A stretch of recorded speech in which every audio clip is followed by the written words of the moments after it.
به نام الله بخشاینده مهربان. السلام علیکم و رحمت الله و برکاته. تماشاگران عزیز، مخلصان شبکه های ما، هر یک شما را خوش آمدید میگم. باز یک شام، باز یک شبی آخری ماه شریف رمضان.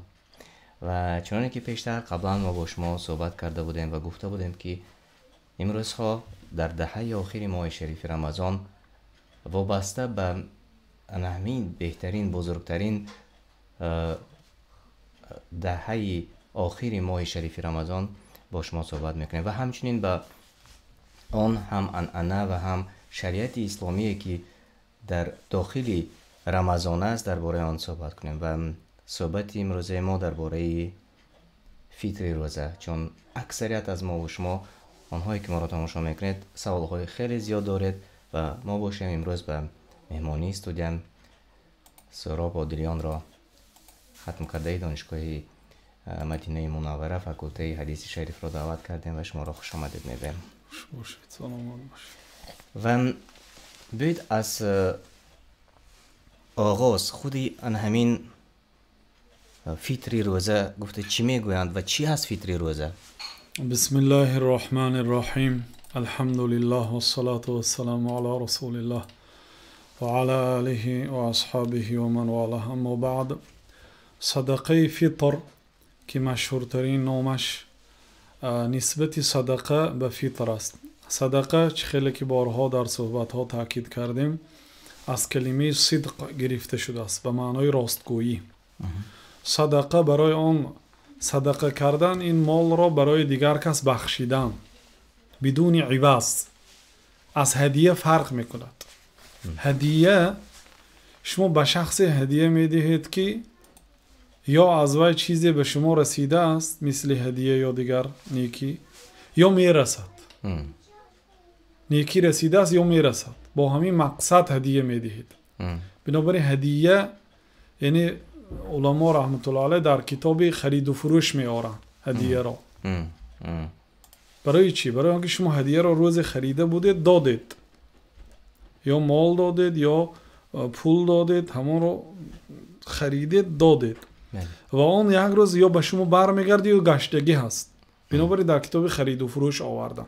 اما صدقه به یک شخص میدهید، از وی چیزی امید نمیکنید، به خاطر الله تعالی میدهید.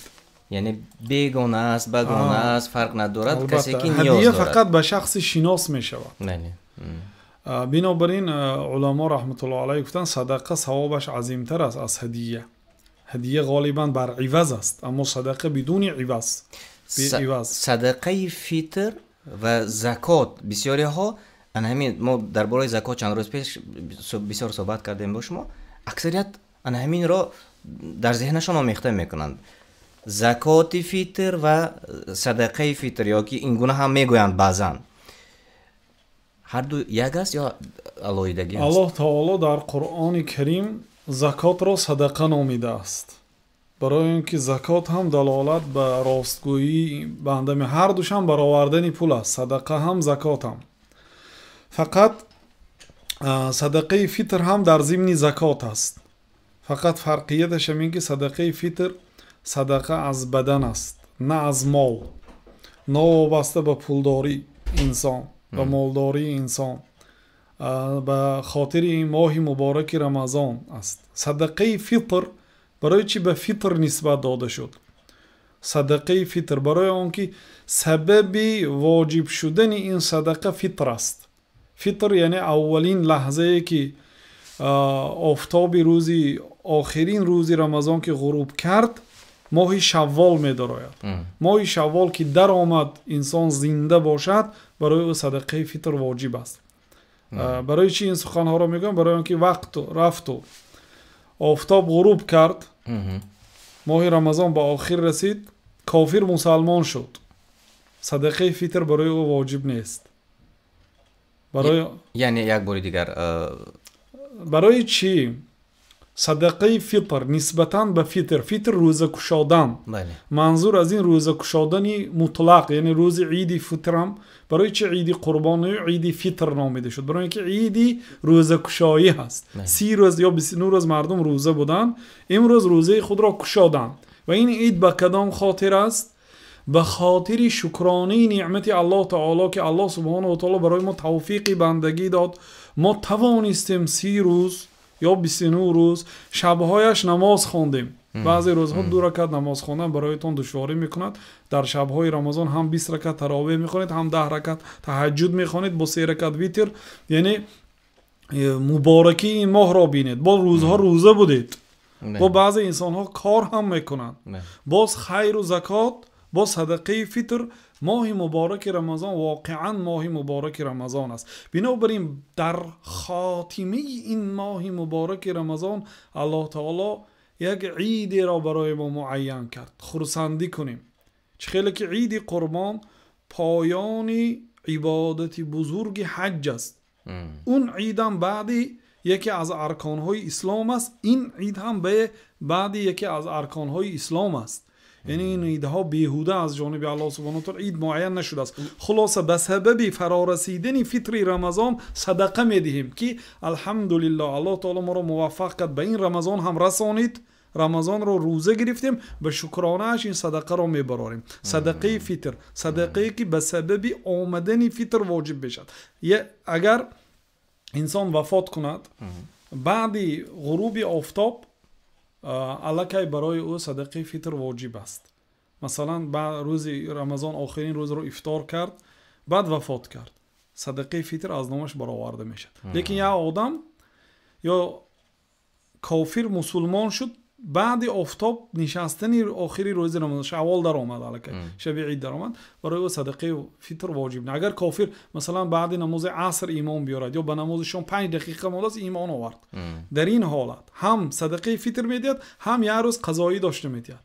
برای اینکه امروز زنده بود، مسلمان بود ولی روزه نداشت، از سبب اینکه در آخری روز اسلام قبول کرد، بنابراین بعد گذشتن رمضان یک روز قضایی داشته میدهد. به همین مانند اگر که مثلا برای کیها واجب است که صدقه فطر دهند، یعنی از هر یک اعضای عائله میدهند و فرزندی که در بطن مادر است از وی هم میدهند و فرزندی که مثلا نو تولد شد از وی هم میدهند. انا همین رو کمی روشنی میانداختید. بله، صدقه فطر برای مرد و زن، پیران سال و خرد سال، حتی به کودکانی نو تولد شده و آن کودکایی که در شکم مادر هست، به این مذهبی خلیفه راشد عثمان ابن عفان است. پیامبر صلی الله علیه و سلم ما را علیکم بسنتی و سنت الخلفاء الراشدین المهدیین عضوا علیها بالنواجذ و تمسکوا بها. گفتن که شما برای خود سنت مرا لازم گیرید و سنت خلفای راشدین من را، یعنی ابوبکر، عمر، عثمان، علی را لازم گیرید. سنت حضرت عثمان است که به کودکایی که در شکم هست، در شکم مادرش، برای آنها هم صدقه فطر داده می شود، علل خصوص بعد 4 ماه شده مکمل شدن کودک در شکم مادر، یعنی 120 روزه شده باشد. مقداری صدقه فطر از حساب کودک هم و کلانسال هم یک است یا اینکه فرق میکند؟ در این مورد یک است. پیامبر صلی الله علیه و سلم فرض صدقه الفطر على الرجل على الذكر والانثى والعبد والحر والمملوک، یعنی پیامبر صلی الله علیه و سلم صدقه فطر را فرض گردانیدند به کبیر و صغیر، یعنی کلانسال و خردسال، به شخص آزاد و شخص غلام. شما غلام دارید در خانه‌تان، زمان غلام داری بود، مثلا یک غلام دارید که خدمت خانواده شما رو میکند، برای او هم میدهید زکات. یعنی که از نام غلام خاندانتان هم زکات میدهید؟ به هر یک اعضای خانواده میدهید 1 سا، برای هر یک نفر 1 سا. اکنون بیایید همین مسئله سا را، بسیار همین سا را استفاده میبریم. خودش همین سا چی است؟ سا یک چینکی هست که در زمان رسول الله صلی الله علیه و سلم مردم با همه کاراشون با سا بود، یعنی مانند یک ستیلی گوییم تقریبا 3 لیتر. بیاید نشان بدیم اینجا صورتش هست. این صورتش بس. خب الان تماشابین ها میبینن؟ بله تماشابینان. انا این کلانیش سا است که با این پیامبر صلی الله علیه و سلم هم غسل میکردن. وقتی که یکی از مردم گفت که لا یکفینی، به من کفایتی نمیکند با این سا غسل کردن، بعد صحابی که حدیث را میگفتن که کان یکفی من هو خیرا منک او اوفا منک شعرا. این سا یعنی 1 سا آب برای شخصیتی که از تو بهتر و موشم از تو کلانتر است کفایتی میکرد. موی مبارک رسول الله صلی الله علیه وسلم گاه به گوششان برابر بود، گاه به کتفشان برابر بود. صلوات الله و سلام علیه. میدون از همه آب بسیار برای تر کردن موی و زیر موی میرد که هر یک تارهای مو باید تر شود در غسل. بله، یعنی همین میرسید. سایه که شما گفته تازیر کلانش برای غسل کردن، برای غسل این مودش مایدش طهارت میکردن جناب رسول الله صلی الله علیه و سلم. بله. و سا 4 مود است. 1 سا طعام میدهید. برای همین هم این رو با کیلوگرم وقتی که علما معین میکنن، بعضی ها 2 کیلو، بعضی ها 2 کیلو 40 گرم، بعضی ها 2.5 کیلوگرم، بعضی ها 3 کیلوگرم، بعضی ها 3 کیلوگرم و 800 گرم میگویند، 80 گرم. همه این چیزها برای چی؟ برای آنکه وقتی که گندم یا جو سبک باشد وزنش سبک میشد. یعنی این چینک است، بنابراین کیلوگرم فرق میکند. خلاصه 1 سا برای هر یک آدم 1 ساعی میدادند. 1 سا از مایدش یا از کلانش گفتیم؟ کلانش. از کلانش. این تقریبا برابر 3 کیلوگرم. 3 کیلوگرم. چی را بهتر است که مردم صدقه دهند، پول دهند، یا اینکه یگان چیزی مخصوص، غذای مخصوص؟ جناب رسول الله صلی الله علیه و سلم مردم را امر کردند که 1 سا یا جو دهید یا 1 سا خرما دهید. این غالبی طعام اهل مدینه بود.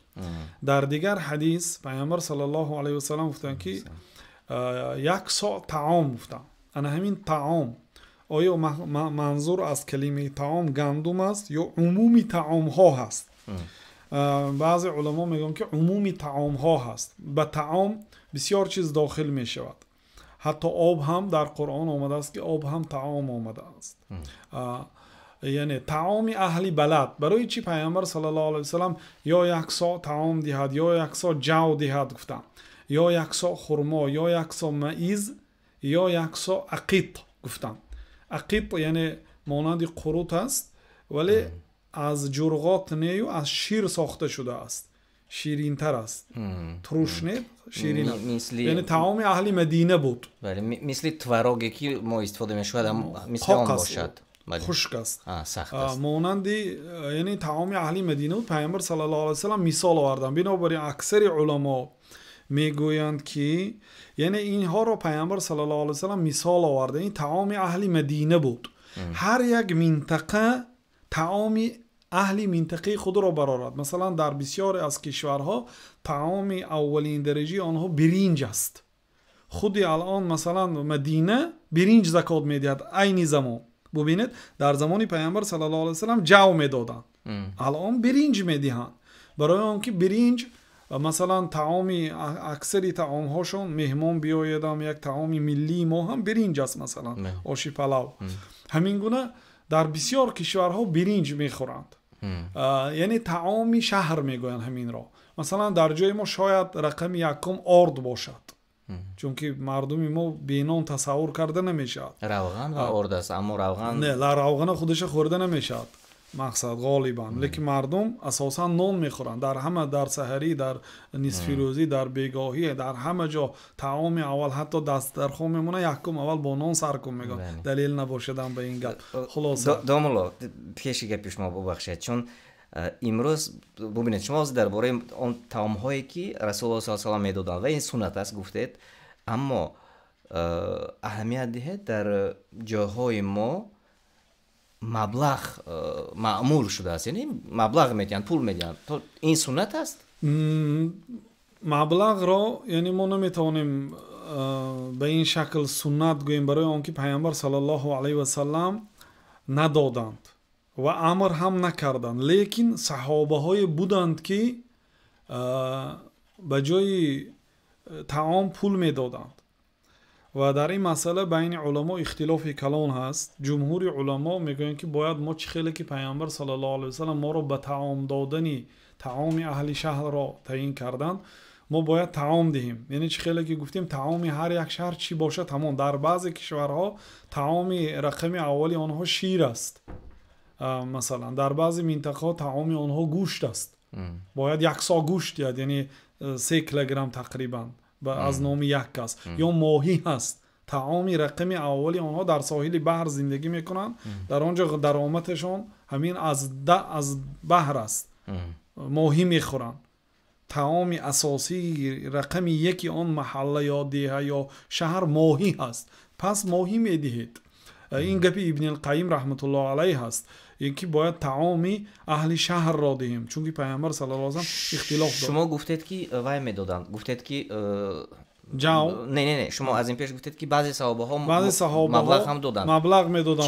چی دلیل است که این کارو کرده است؟ اجتهاد صحابه ها، یعنی صحابه ها علمای اسلام وقتی که خلاف میکنن در مسئله ها، سبب خلافشون اگر نگاه کنید، بعضی ها به نص صریح، به لفظی پیغمبر صلی الله علیه و سلم و عین فعلی پیغمبر صلی الله علیه و سلم نظر میکنن. میگوین که پیامبر صلی الله علیه و سلم جو دادن، خرما دادن، مثلا میز دادن، ما هم همین گونه میدهیم میگوین. و بعضی ها به مقصدی پیغمبر صلی الله علیه و سلم و به مقصود شریعت نظر میکنن. مقصدی شریعت از دادن صدقه فطر چیست؟ در این حدیث آمده است، اسنادش مقاله دارد که در آنجا گفته شده است که اغنوهم، یعنی فقیرها و مسکینها را در روز عید از پرسیدن بی حاجت کنید. کاری کنید که آنها همین روز نپرسن، از کسی حاجت نپرسن یا رفته کار نکنن. امروز در مثلا در طول یک سال 2 مراتبه عید است، ما دیگه عید نداریم. عید نوروز عید کفار است، عید سال نو عید نصارا هست. عید گناه نوروز از گناه سال نو بزرگ است. بعضی ها میگن که این عیدی به دین ربط ندارد. همه عیدها به دین ربط دارد. حتی جشن میلاد این عادتی نصارا هست، من تشبه بقوم فهو منهم. کسی که جشن میلاد خود قید میکنه او از جمله نصارا هست، یعنی دین رجدینی رو. بله، یعنی ممکن نیست که ما غیر از این 2 عید دیگر عید گیریم. خلاصه این عیدها بیهوده نیست، با مقصدهای عظیم هست. یعنی بیاید باز برگردیم به موضوع. همین شما گفتید که هر چیزی که به آن طلبات زیاد باشد در آن شهر همان را دهند. نه طلبات، مقصد همین تعامی اهلی شهر باشد، مردم همان چیز را استفاده میبرند. یعنی امروز اگر برنج برده دهد، اگر شاید که اون یگان اویله میگه که ما برنج داریم، برای ما برنج نمیخوایم مثال، یا اینکه آرد را همیشگی خریده میتونند، شاید آنها بیشتر نیاز به مبلغ داشته باشند. کیها گفتند که ما باید تعام دهیم. این مذهب مالک است و مذهب امام شافعی هست و مذهب امام احمد است و مذهب امام ظاهری هست. این مذهب ظاهری مذهب اهل سنت و الجماعت.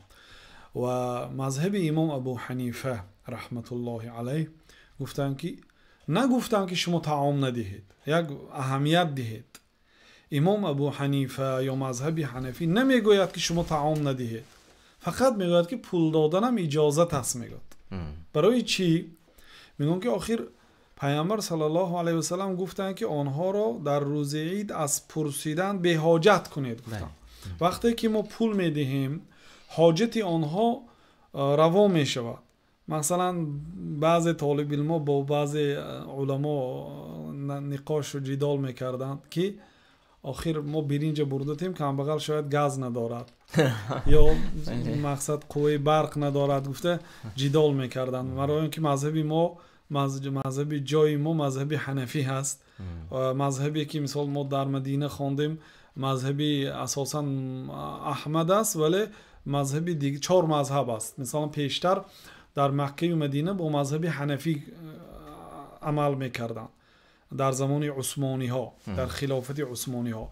و وقتی که مملکت عربستان سعودی تشکیل شد با مذهب احمد فتوا میدادن قاضی ها، مفتی ها. و الان مدتی چند سال ها با 4 مذهب و هر مذهبی که طبق قرآن و سنت موافقت کرده است با اجتهاد هر یک قاضی مفتی، یعنی از همین مذاهب اهل سنت میگیرن، یعنی خاصی مذهب امام احمد نیست. الان بگذار مذهب حنفی باشد. و در این مسئله بسیار آدم ها فکر میکنند که مسئله پول دادن فقط مذهب حنفی گفته، لیکن امام محدث ها امیر مؤمنان در حدیث هم علی غیر عادت خود در این مسئله طبق حنفی ها عمل کردن. یعنی گفتن که اجازت است برآوردن زکات به جای صدقه طعام پول دادن اجازت است. امام بخاری رحمت الله علیه در صحیح بخاری گفتن که پیامبر صلی الله علیه و سلم بین صدقه جدا نکردند و زنها را در روز عید فطر به برآوردن گوشواره و انگشترین و طلای های خود امر کردند، حالا آنکه طلا در آن زمان پول حساب میشد نه طعام. و پیامبر صلی الله علیه و سلم جدا نکردند. گفتن بنابراین حافظ ابن حجر گفتن که امام بخاری بر خلاف عادت خود که غالبا خلاف مذهب حنفی حکم میکند در اینجا موافق مذهب حنفی حکم کرد و از صحابه ها عمر ابن الخطاب و فرزندشان عبدالله ابن عمر و عبدالله ابن عباس رضی الله عنه و عبدالله ابن مسعود و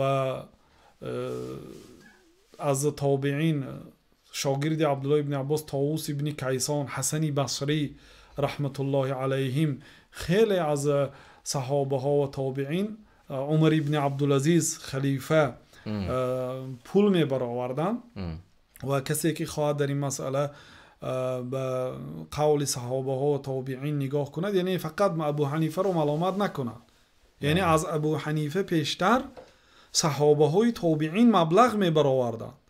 یعنی دلیلش ان همون شما چخلی که گفتید که رسول الله صلی الله علیه و سلم گفتند که به زنهایشان امر کردند و گفتند که طلا صدقه کنید ولو من حلیکن، شما صدقه کنید خود را از آتش دوزخ بخرید اگر چنده که از طلاواری های خود باشد هم گفتند. بعد امام بخاری استنباط کردند در دوامش ولم یفرق بین صدقه الفرض و صدقه النافله، بین صدقه فرض و نافله پیامبر صلی الله علیه و سلم جدا نکردند گفتن. این استنباط امام بخاری هست، یعنی شما فقط ابو حنیفه رو ملامت نکنید. اصلا امام های اهل سنت و الجماعت من جمله امام ابو حنیفه، امام مالک، امام شافعی، امام احمد، اینها هیچگاه خیلی که شیخ الاسلام رحمت الله علیه این رو در کتاب نفیس خود رفع الملام ان ائمه الاعلام یک کتاب دارن، رفع الملام، برداشتن ملامت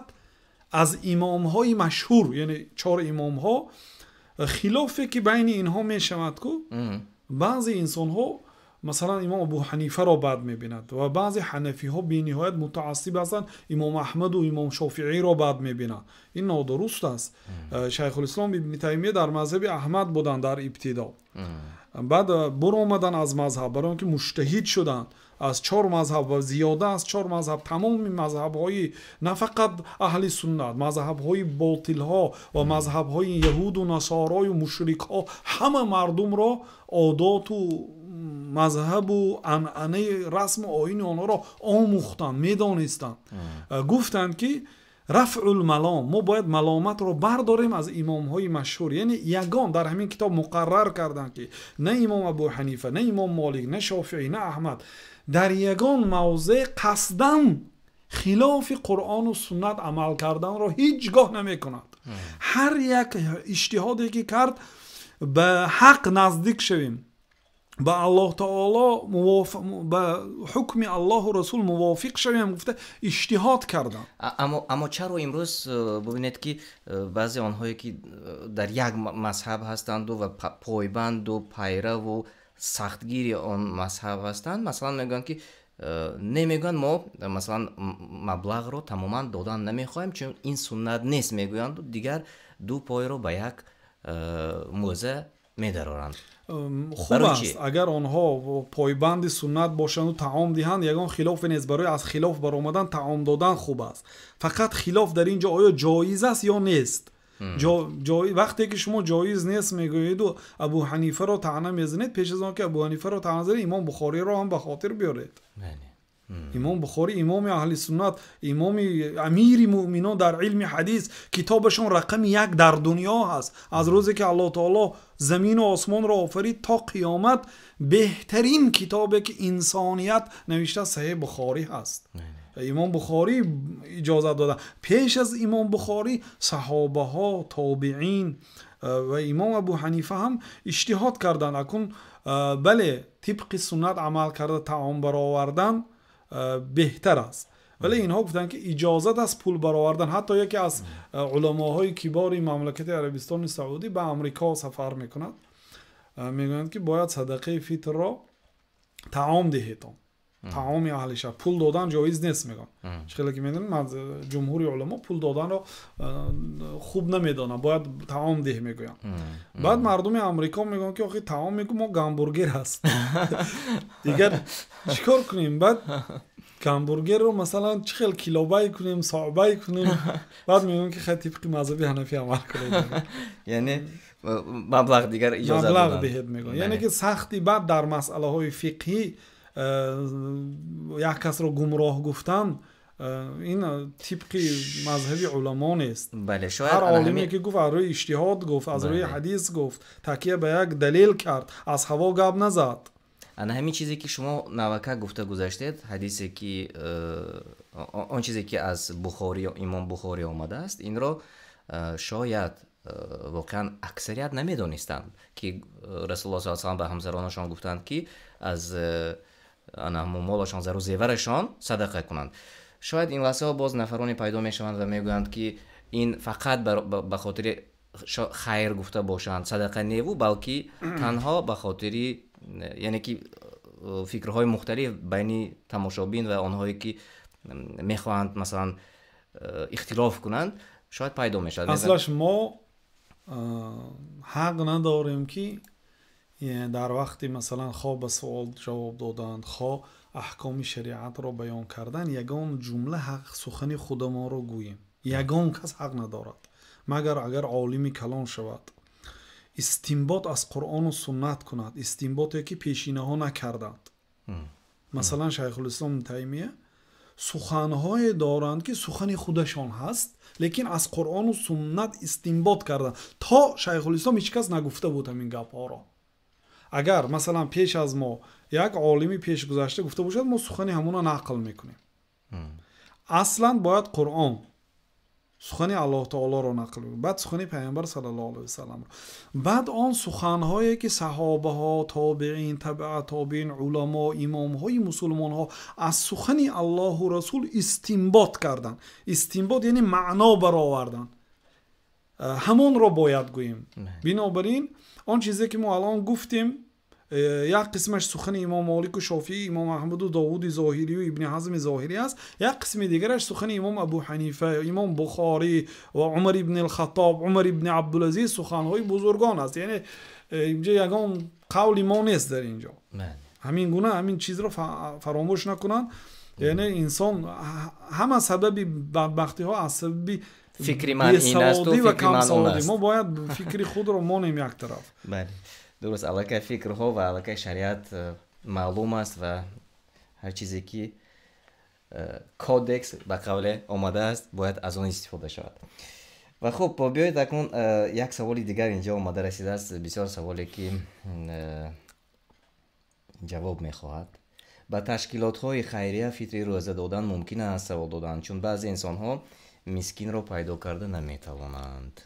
اصلا اگر دولت اسلامی باشد، طبق شریعت عمل کند، باید راهبری دولت شخصیت های را برای چیندن زکات و جمع آن و تقسیمات زکات وظیفه دار کند. برای چی؟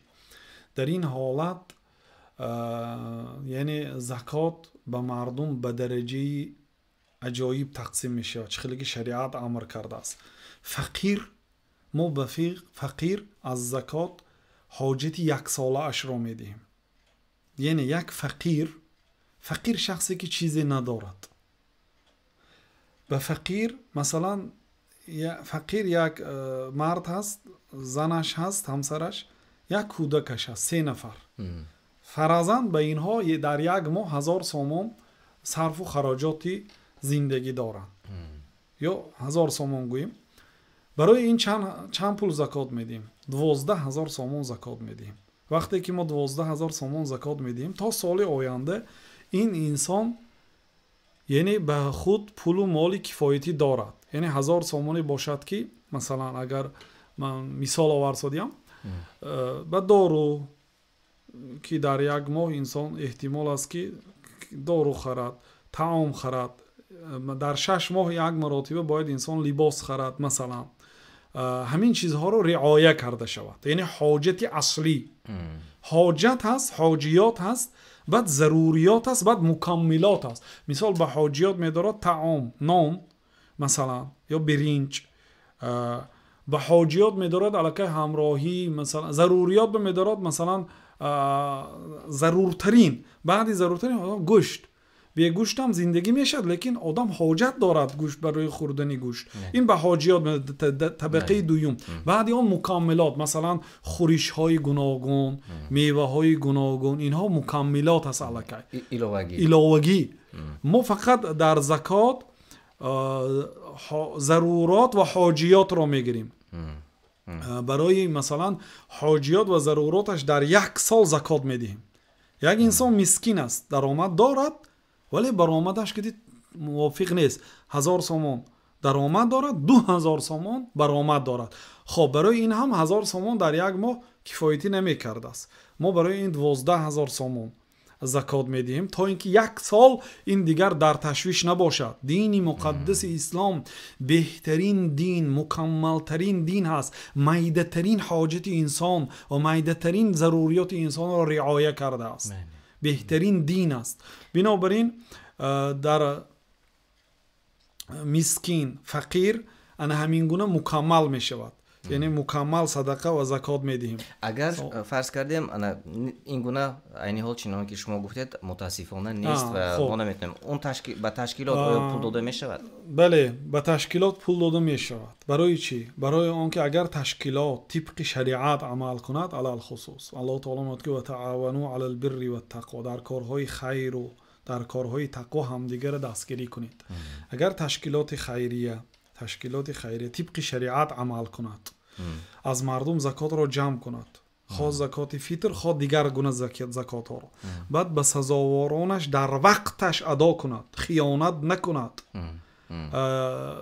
ин ҷамъиятҳо аз кадом ҷиҳат хуб аст?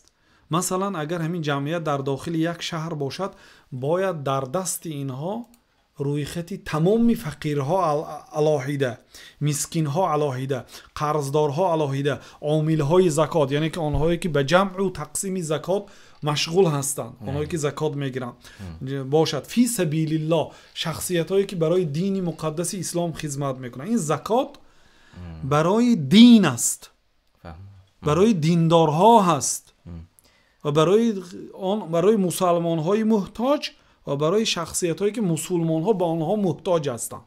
яъне ба ду гурӯҳ одамҳо дода мешавад. агар тақсимоти калон кунем, илова ба ҳамин савол, онҳое ки дар ин ташкилот кор мекунанд метавонанд аз он миқдоре ки аз дигарон ҷамъ мекунанд ба худашон музди корӣ гиранд? агар закот бошад, бале, аз закот валъамилина алайҳа, аллоҳ таоло гуфт ки инчунин онҳое ки عامل زکات هستند. یعنی آنها دیگه کسب و کار ندارند، فقط سالش 12 ماه میخیزند رفته زکات های مردم را از دوردست و از ناحیه های نزدیک و دوردست جمع کرده می آیند، بعد به سزاوارش میدهند. یعنی همین در سنت بود همین گونه بود. پیامبر صلی الله علیه و آله که در حدیث بخاری مسلم اومده است، حضرت عمر رو به جمع صدقه فرستانیدند.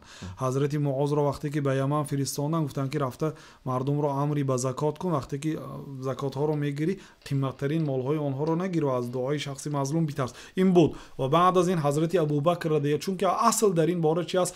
سخن الله تعالی است: خذ من اموالهم صدقه تطهرهم و تزکیهم بها و صل علیهم. ای پیامبر، از مسلمان ها یعنی از بای های آنها صدقه را بگیر، تو تطهیرهم مال آنها را پاک میکند، تو زکیهم مال آنها را میسبزاند، و صلی علیه و در حق آنها دعا کن. گیرو به شخص های کمبغل، یعنی که 8 جایی که الله تعالی تقسیم کرد و آن جاها تقسیم کرد. یعنی که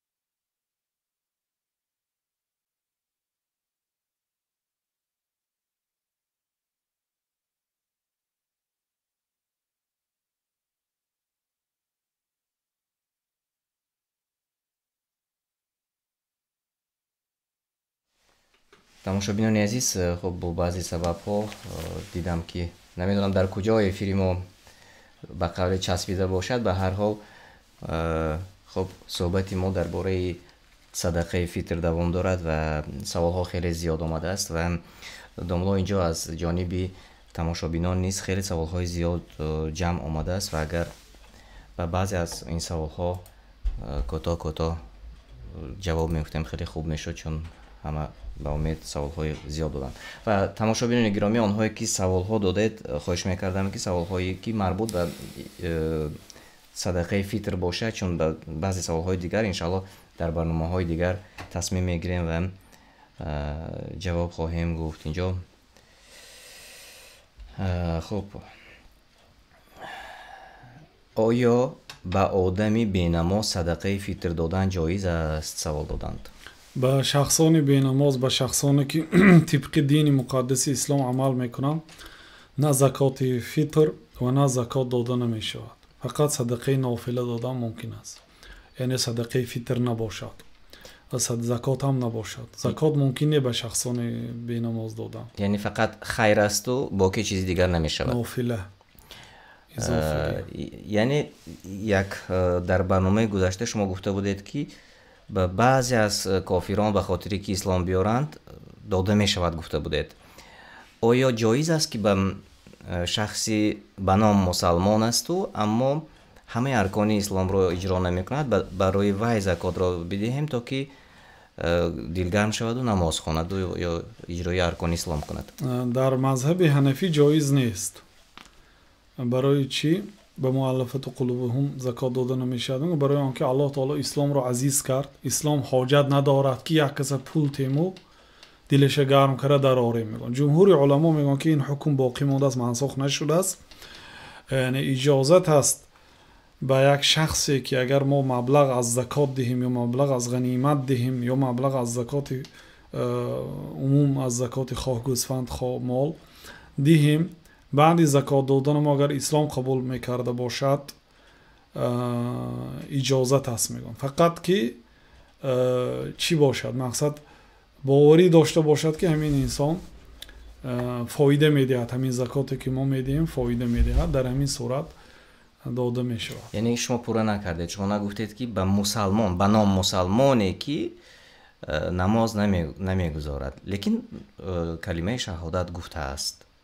албатта ин масъалаи калон ҳаст. оё шахсе ки намоз намехонад, вале афсӯс ки масалан бале имомҳо, имом абу ҳанифа, молик, шофиӣ раҳматуллоҳи алайҳим гуфтанд ки кадом инсоне ки намозро нахонад вале намозро фарзияташро инкор накунад, ӯ мусалмон аст гуфтанд, бархилофи имом аҳмад. лекин як чиз аст, бисёри одамҳое ки намоз намехонанд, айби онҳо фақат намоз нахондани онҳо нест ки мо гӯем ки тибқи қавли ҷумҳур онҳо мусалмонанд гӯем. онҳо дар дигар ҷойҳо бо халал доранд. масалан мегӯянд ки ҷаннати рӯи дунё ҳамин тоҷикистон аст, масалан кофир мешад. аз ин ҷиҳот кофир аст, ҷаннат нест. масалан мегӯянд ҷаннат ҳамин дунё ҳаст. мегӯянд агар амали хуб кардӣ, кори хуб кардӣ, мукофотро дар дунё мегирӣ, вақте ки мурдӣ дига ҷаннату дӯзах нест. гӯмай кофир аст, агарчи намоз хонад нахонад. масалан аз дигар ҷоҳо халал дора, ё мегӯянд ки ин риш чӣ дар кор аст, мегӯянд кофир мешад. аз суннати пайғамбар саллаллоҳу алайҳи ва саллам, ҳолон ки риш фарз аст, масалан гузоштани риш фарз аст, тарошиданаш ҳаром аст. ё сатр, ҳиҷоб, гӯяд ки масалан моли мо нест, ин моли араб аст, гӯяд кофир мешад. яъне аз дигар ҷоҳо камбудиҳо доранд. ба ғайр аз намоз хондан бошад. як намозхонӣ не, бисёр камбудӣ доранд. аллоҳу мустаъан, аллоҳ таоло ҳамаи онҳоро ҳидоят кунад. амин. ва хуб, инҷо як саволи дигар омадааст. бародар, мумкин аст ки писарамон дар маҳбас аст, фитри рӯзаамонро ба зану фарзандонаш равон кунем? ба зану фарзандонаш фитри рӯзаро ба зану фарзандонаш аслан ҷоиз нест. барои чӣ? барои он ки инсон садақаи худро ба фаръи худ ва асли худ намедиҳад. асл яъне падару модар, агар бобо модар калонҳо, ва фаръи худ яъне фарзандону набирагон. аммо худи келинд ҳақ дорад, ба келинд диҳед мешавад, лекин нафақаи келинд که همسری فرزندشان هست، این غالبا به ذمه پدری خانواده میگذرد، یعنی بعد حبس شدنی فرزند، یعنی به پدرش یا برادرش. و بعضی علما مانند شیخ الاسلام رحمت الله علیه در حالتهای ضرورت دادن زکات به فرزندها یا پدر و مادر اجازت گفتند اگر دیگر جایی نفقه نداشته باشه. واقعا حالت محبوس ها را الله تعالی میداند، سپس خودی محبوس ها میدانند، سپس بعضی از اهل و عائله شان میدانند. نه همه میفهمد، حتی اهل و عائله هم چه خیلی که شخصی محبوس میفهمد نمیفهمد. آنهایی که زکات دادنی باشند خوب است که به شخصیت هایی که علال خصوص در راه این دین مقدس اسلام حبس شدن برای آنها دهند، برای زن و فرزندان آنها دهند، خوب است. و امروز بسیاری مردم در مهاجرت هستند، در مهاجرت مهنتی و میخواهند که فطر روزهشان را به تاجیکستان روان کنند.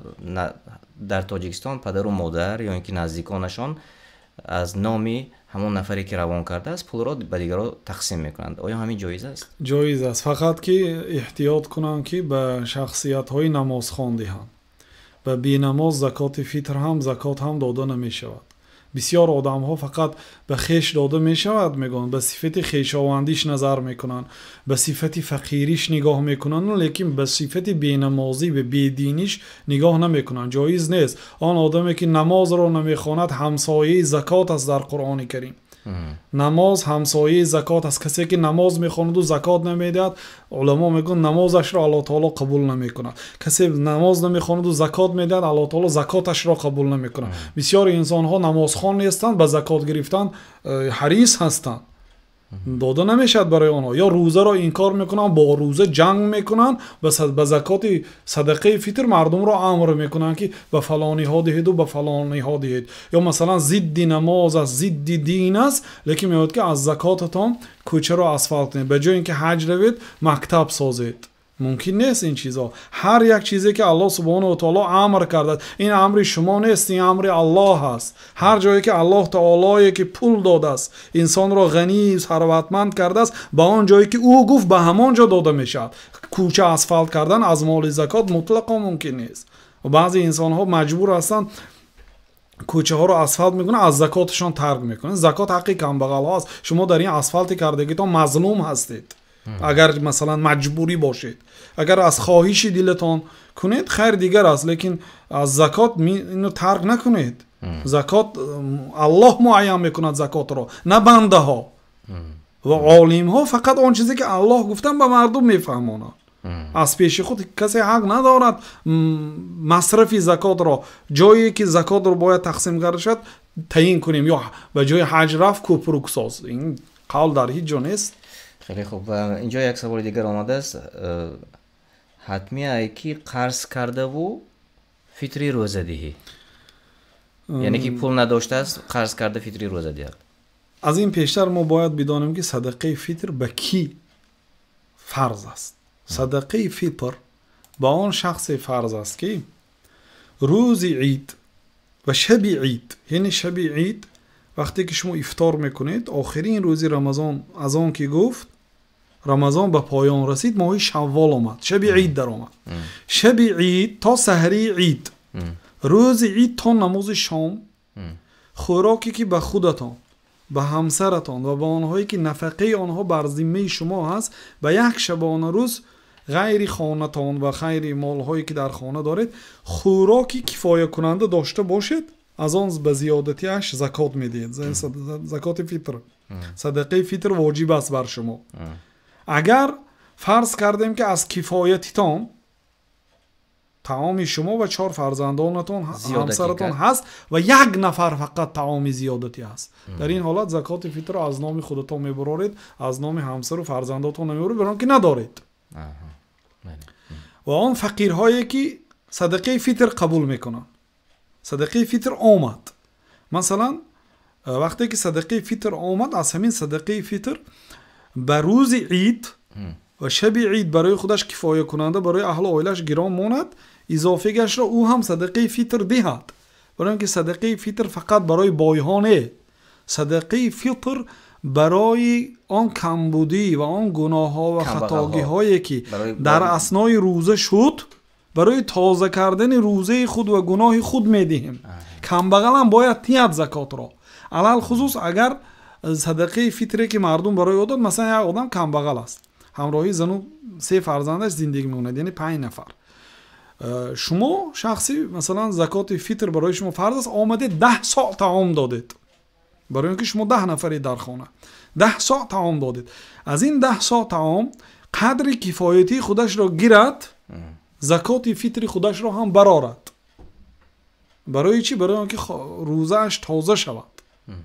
خوب است در این حالت، یعنی که اگر رفت و نرسد، همین قدر برای او صدقه فطر آمد که فقط به همین شبان و روزیش کفایتی میکند، تمام در این حالت نمیدهد. اما مسئله قرض، مثلا یک انسان پول دارد، کفایتی دارد، عین حال پولی نقد ندارد که به تاجیکستان فرستاند تا اینکه زکاتش رو دهند. مثلا به شما میگوید که $100 از نام من فرستانید یا دایستید، من فرستانم زکات فطر رو دهم، وقتی که مزدم رو گرفتم میدم، اجازت است. خیلی خوب، خیلی خوب روشنی کردید. و تماشابینان گرامی، شما اینجا بعضی سوال‌هایی که مربوط نیست به برنامه ما روان میکنید، متاسفانه ما جواب نمیگوییم، چون هر آن چیزی که داملو نیست در بالا قید کرده گذاشتند، گفتند که ما از خودمون چیزی نمیگوییم. هر آن چیزی که در قرآن آمده است و سنت رسول الله صلی الله علیه و سلم است، از آن استفاده میکنیم. و تا آن دمی که به سوال‌های شما جواب میگویند، مثلا به سوال‌هایی که مربوط به زکات و فطر، اول میآموزند تا که جواب گویند، یعنی که دور از قرآن و سنت نباشد. تماشابینان عزیز، خواهش میکردم که مربوط به همین موضوع باشد سوال‌های شما. و اینجا یک نفر گفتند که خب دردی شکم هستند، یعنی آشقازان ژلودکا درد میکنه، 3 روز روزه گرفته است، تمام دیگر نتوانسته. شما چی میگویید؟ او باید چند سوم فطری روزه دهد و آیا گناهگار است یا نه؟ مسئله فطری روزه به داشتن و نداشتن دخل ندارد، یعنی 1 ساع میدهند از نام خودشان، و اگر اهل و عائله داشته باشند از نام هر یکی آنها 1 ساعی یا 3 کیلوگرم یا به مقدار این. اما مسئله بیماریشان الله تعالی شفا دهد، عذر دارند که روزه ندارند. بعد رمضان وقتی که شفا یافتن روزه داشته میدهند، فدیه نمیدهند.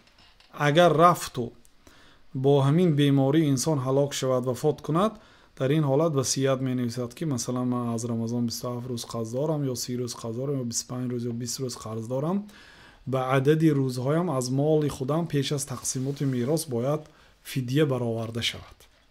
این به شخصی که هر یک روزش امید نداره، یعنی امید ندارد و وفات میکنه، این به این گونه انسان ها، با اون شخصی که امید ندارد میتواند دهد از عین حال.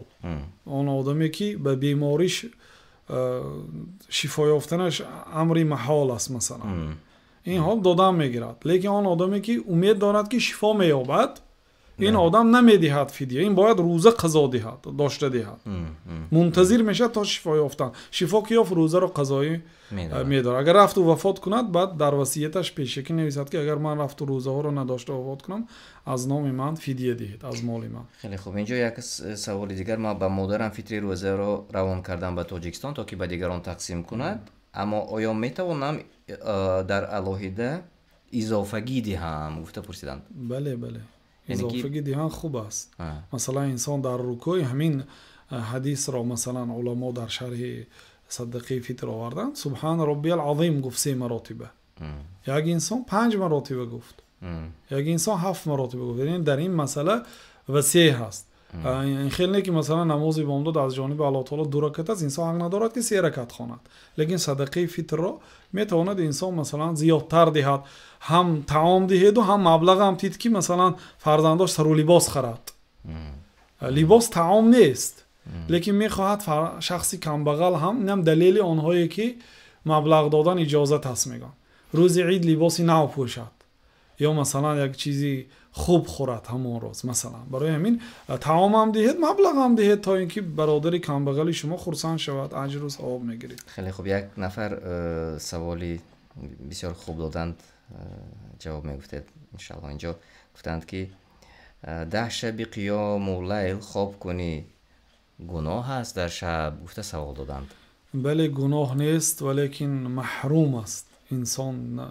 یک مثلا اگر اینا به دنیا مثال بیاریم، یک بازاری هست که در یک سال یک مرتبه بازار میشد، از تمام مردم خریدارها میآیند، از تمام دنیا.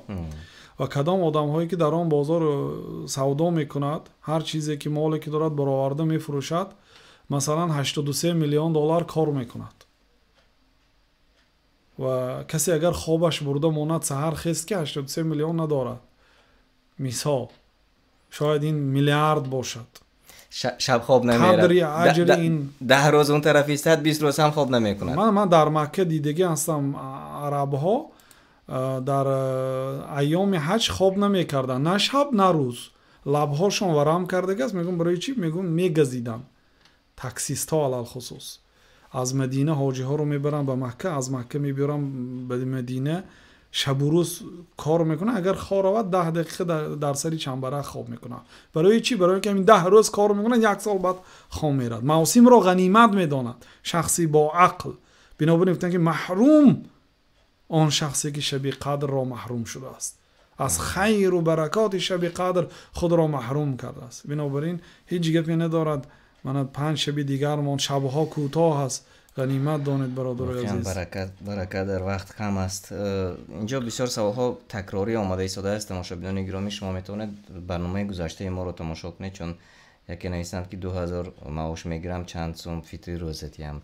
فطری روزه رو داملا گفته گذاشتند که موافق هم 1 سال گفتند، 1 سال و پیشتر برنامه رو از آغازش تماشا کنید، اونجا با سوال جواب آمده است انشالله. و خب درباره فدیه معلومات در برنامه‌های گذشته گفته بودند و بیاید باز برنگردیم به این مسئله نیست، چون وقتمون خیلی کم است. سبحان الله، باز درباره زکات نیست، سوال‌ها خیلی زیاد اومده است. خب روزه گیری نگیری فطری روزه میدهی، این سوال باشد یا اینکه همه خیلی نوشتند؟ خب میدهید. بله. خب سوال‌های زیاد نیز آمده رسیده است، اما برادر یک زن 4 روز پیش از رمضان تولد کرد، روزه گرفتن نمیتواند، او روزه قضا می‌دارد یا نه؟ اگر در این 4 روزه که تولد کرد انیقای عذردار است، 4 روزی قضایی میده. اگر تا روزی تولدش داشته باشد، یعنی فقط 4 روزه که اون نفاس دارد، برای او روزه جایز نیست، نماز جایز نیست، روزه را قضا می دارد، یعنی 4 روز را. اگر در ایام حامله داریش هم نداشته باشه، اوناش هم قضا میده، داشته میده. خب تشکر زیاد میگم، بیاید نباشد انشالله باز ما فرصت میکنیم و به بعضی سوال هایی که کم بوده است انشالله باز جواب میکنیم، چون از 1 ساعت زیاد صحبت کردیم. و روزی دیگر باز برنامه رو میمانیم، انشالله باز فرصت کرده به سوال های شما جواب خواهیم گفت. در مهمانی برنامه ما داملا سهرابادلیان قرار داشتند و من شما را یک بار دیگر خوش آمدید میگم. الله موفق گرداند و ما و شما را همگان را به راه راست هدایت کند و تا با آخری های آینده با شما خیر و خوش میکنیم. الله نگهبانتان باشد.